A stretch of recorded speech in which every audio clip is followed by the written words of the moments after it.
শার্শা উপজেলা অবসরপ্রাপ্ত সেনা কল্যাণ অ্যাসোসিয়েশনের সাথে ধানের শীষের প্রার্থী নুরুজ্জামান লিটনের মতবিনিময় সভা। হাফিজুর রহমান হাফিজের তথ্যচিত্রে বিস্তারিত ডেস্ক রিপোর্টে।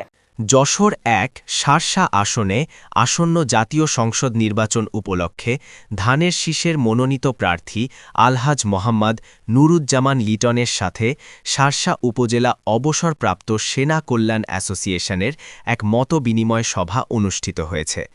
সভাটি আজ মঙ্গলবার শার্শা উপজেলার বেনাপোল রহমান চেম্বার সংলগ্ন সানরূপ হোটেলে অনুষ্ঠিত হয়। শার্শা উপজেলা অবসরপ্রাপ্ত সেনা কল্যাণ অ্যাসোসিয়েশনের সভাপতি ওয়ারেন্ট অফিসার অবসরপ্রাপ্ত জয়নাল আবেদিনের সভাপতিত্বে এবং অবসরপ্রাপ্ত কর্পোরাল অফিসার ফিরোজ আহমেদের সঞ্চালনায় অনুষ্ঠিত এ মতবিনিময় সভায় প্রধান অতিথি হিসেবে উপস্থিত ছিলেন ধানের শীষের প্রার্থী আলহাজ মোহাম্মদ নুরুজ্জামান লিটন।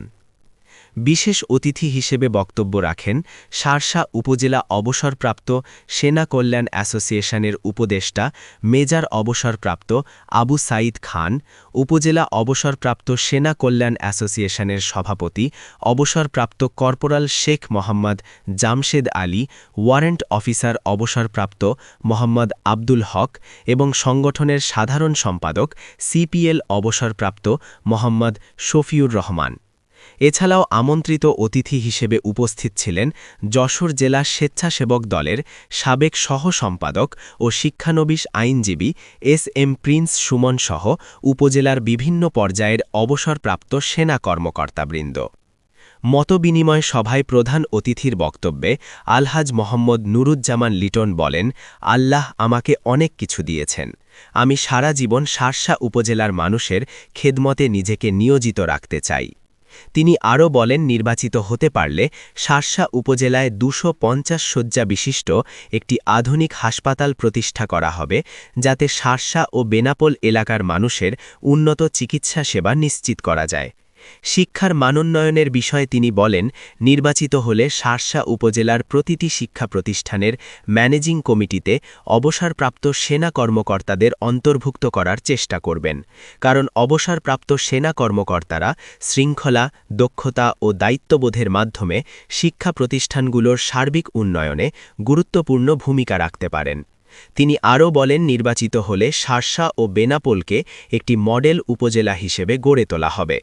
এ সময় তিনি বিএনপির ভারপ্রাপ্ত চেয়ারপারসন দেশনায়ক তারেক রহমান ঘোষিত ৩১ দফা কর্মসূচি বাস্তবায়নের লক্ষ্যে ধানের শীষ প্রতীকে ভোট দিয়ে তাকে বিজয়ী করার আহ্বান জানান। নির্বাচন এই আসনগুলোতে আপনাদের ভোটের মাধ্যমে তাকে জয়যুক্ত করতে হবে। আপনি যদি আপনার এই আসনটা না দিতে পারেন, তাহলে রাষ্ট্রীয় ক্ষমতা কার্যক্রম আসতে পারবে না, এবং তার যে পরিকল্পনা, তাদের যে কল্পনা, তাদের দেশ নিয়ে যে চিন্তা অত্যন্ত গুরুত্বপূর্ণ। তা আমি হাত করজোড়ে করে আপনাদের কাছে অনুরোধ করি, আপনারা সবাই আমার অনেক বয়সের মানুষ, আমি আপনাদের বয়সের থেকে অনেক ছোট। তা আমার অনুরোধ যে আপনারা সকলে মিলে চেষ্টা করে এই ধানের শীষ প্রতীককে আপনারা জয়যুক্ত করুন। আপনাদের ভোটের মাধ্যমে আপনাদের বিভিন্ন জায়গায় আপনাদের আত্মীয় স্বজন রয়েছে, আপনাদের পরিবার আছে, বন্ধুবান্ধব আছে, প্রতিবেশী আছে, যারা আপনাদেরকে অত্যন্ত শ্রদ্ধা করে। একটা জিনিস মনে করবেন যে এই যে আর্মি পার্সনদেরকে আমাদের সমাজের মানুষ কিন্তু শ্রদ্ধা করে, অনেক সম্মান করে এবং তাদেরকে ভক্তি করে। আপনার একটা কথা অনেক মূল্যবান একটা সাধারণ মানুষের কাছে, অনেক মূল্যবান। তারা সেটাকে মনে করে যে না,